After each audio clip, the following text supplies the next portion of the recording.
দুৰ্গা মহামায়া আই গোসানী দুৰ্গতি নাশিনী আই মঙ্গলকাৰিণী মা দুৰ্গা মহামায়া আই গোসানী দুৰ্গতি নাশিনী আই মঙ্গলকাৰিণী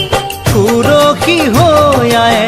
শিৱ গৰিলে আকাশৰ দেৱগণে পুষ্প বৰষিলে আকাশৰ দেৱগণে পুষ্প বৰষিলে